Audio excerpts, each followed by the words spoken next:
Good morning. Happy day 202 of the 365 day vlog challenge. Regular work day per usual.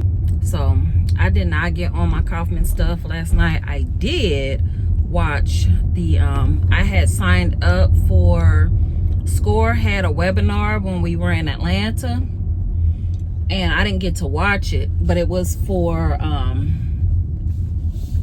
things that you should know before signing a lease on a commercial property. So I had signed up for that because, of course, I need to know. That was something that I was like, okay, this will be helpful when I start looking for properties. And it was very informative. I'm glad I did sign up for it. A couple little nuggets that I got from watching that webinar last night. One of them was, make sure to either negotiate or clarify when your start date of your lease is if you're getting a commercial property. Ideally, you want to get it once you get your certificate of occupancy. Like, that's when your start date is, because versus getting it like, say, October 1st, because you don't know if you're going to have any problem with permits or, you know, the city signing off on you being able to do business. So that is like your last step before you can actually open your doors. So that at that point, all of your things better be in the row, because the city's not going to sign off on it if you have outstanding things, like, you know, you ain't had your inspections or this, that, and the third. So anyway, so that was one thing to try to negotiate that your date that your lease actually starts, where you start paying rent, is once you get your certificate of occupancy. The other key thing that he said that I thought was smart was to a lot of times you have that. I didn't know that CAM was like repair and maintenance. CAM, when you see that, that's basically the repair and maintenance line. And he said a lot of owners will dump things into that repair and maintenance line for you to pay, and you don't really know what it is. So he said make sure that you have a cap on your CAM, because he said he had a client that, you know, signed this huge lease on this warehouse, like 10,000 square foot warehouse, and the owner replaced the roof, right, you know, about a year into his lease, and he gets this bill in the mail for $25,000 for CAM because because of the roof, and he had to pay it. Like, he had to figure it out and pay it. So I was like, dang. So that's another thing to be aware of.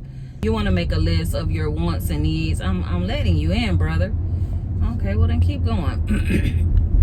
Your wants versus your needs, because you may want certain things in your first lease, but be realistic and just get what you really need, and then you can, you know, unless of course you're having something that's like a huge warehouse and you're gonna have equipment, big heavy equipment. Like, in that case, you might want to really consider what you really need, you know, because once you locked in, you know, that's kind of hard to move warehouses. So anyway, he said you want to make sure that you get a real estate attorney to look over your lease. And he's like, it's cool if you can't, a regular attorney would work, but a lot of times a regular attorney may not catch things that a real estate attorney will.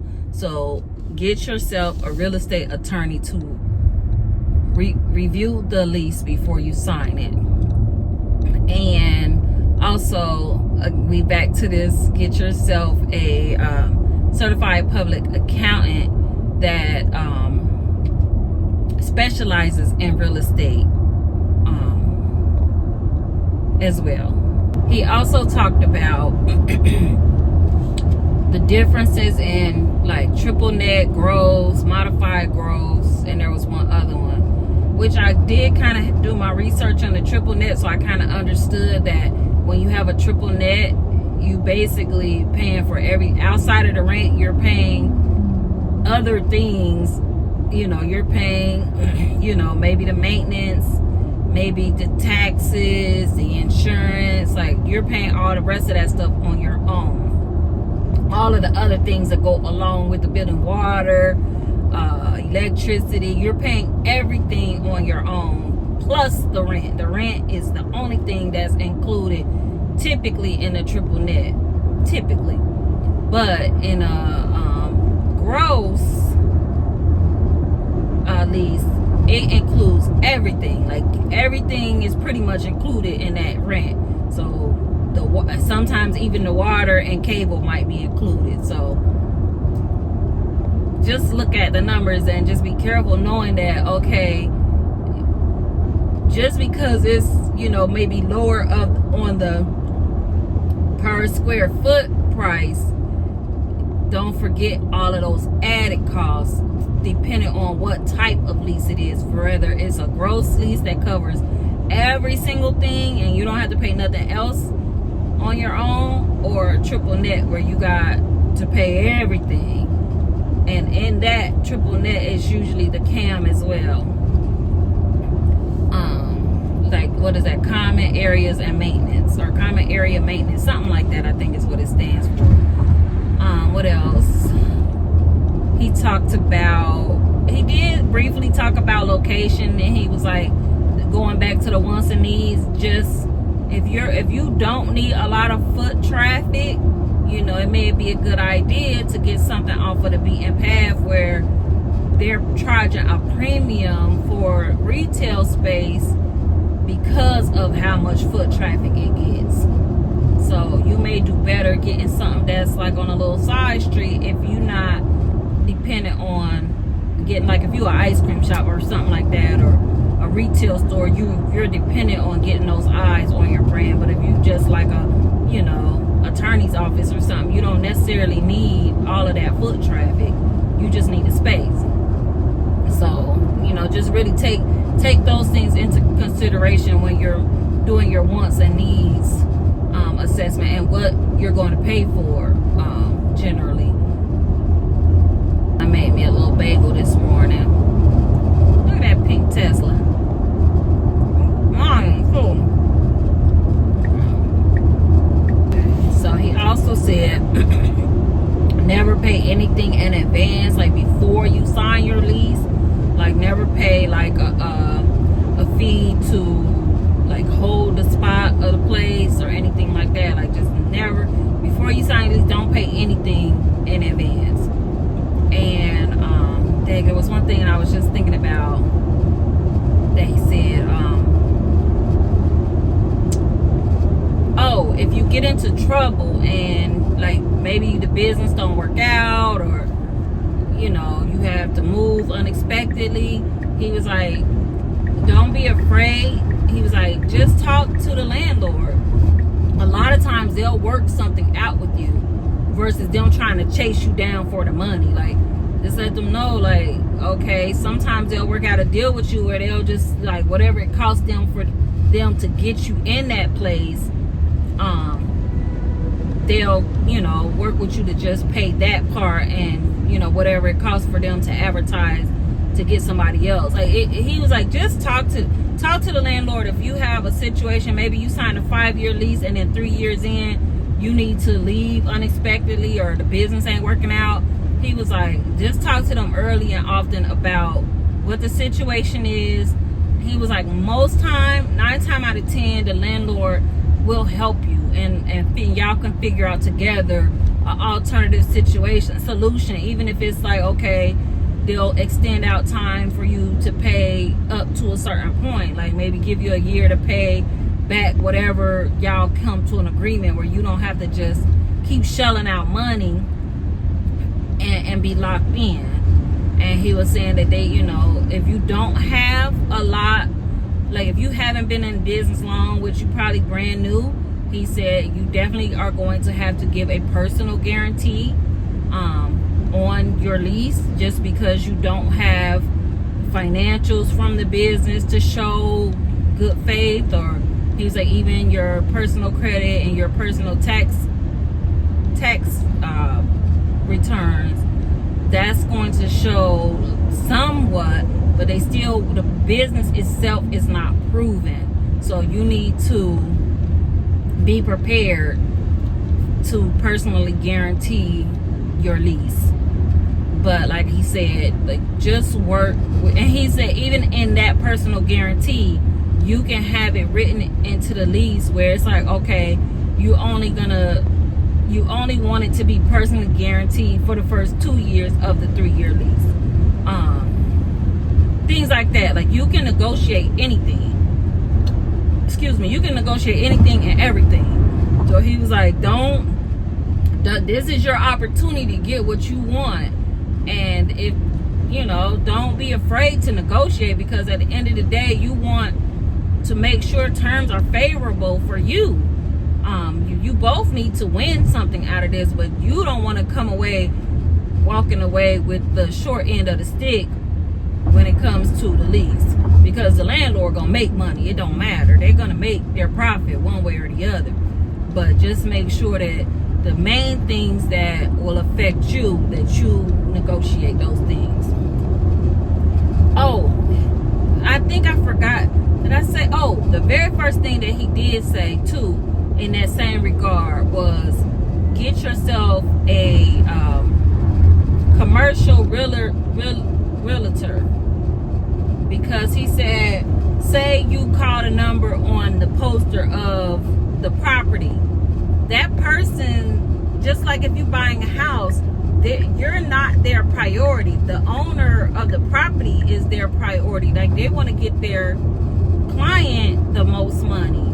So you don't have anybody working in your best interest. Now, he said, ooh, is that the police? No. He said, get yourself a commercial realtor that can help you through the process. You don't pay that person's anyway. The landlord of the property pays for the realtor. So whether the person that listed it gets 100% or 50%, it doesn't matter. That fee is coming from, sorry, I said that wrong. Whether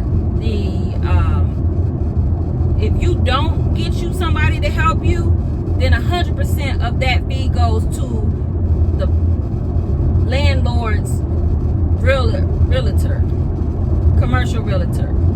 So you need somebody advocating for you in those spaces. So he said, get yourself a commercial realtor that can negotiate these things on your behalf, because their fee comes from the same fee that's paying the landlord's realtor. They have to split it. So it's no money off of you, but you get all of the upside, because now you have somebody that has your interest, your best interest in mind. I hope I made that make sense, because I was kind of all over the place with that explanation. Sorry, I'm coming in, because dude in front of me cut me off. Yeah, I think that was everything. I'm gonna pause it just in case something else pops in my head. It said, be mindful when doing improvements to a commercial space, because this is standard across commercial real estate and everywhere pretty much. He said, if it's affixed to the building, like if you do an improvement of something that's affixed to the actual building, now it belongs to the building now. You can't take it with you. I'm trying to think of something that would be installed like that. I don't know. I can't think of anything off the top of my head, but he just said be careful with that. Like, understand that when you make improvements, and if it's something that is physically attached to the building, the building owns it now. You can't take it. Also, which I did know, most people probably know this, that you can negotiate, like, oh, you want to give yourself, 3 to 6 months of you know, just a couple months to do the improvements of the building, where the lease is waived for that time while you're doing whatever upgrades you need to make the space work for whatever you need. So say you get a commercial kitchen space that was a restaurant, but you're opening an ice cream shop. I keep coming to this ice cream analogy because that was one of the examples. Anyway, you know, you need to retrofit a Mexican restaurant into an ice cream shop. That's gonna take some serious renovation, more than likely. So, you know, you need to give yourself some time to be able to convert that and not have that monkey on your back of having to pay that lease while in the middle of renovations. So that was important, which that I did know. What else?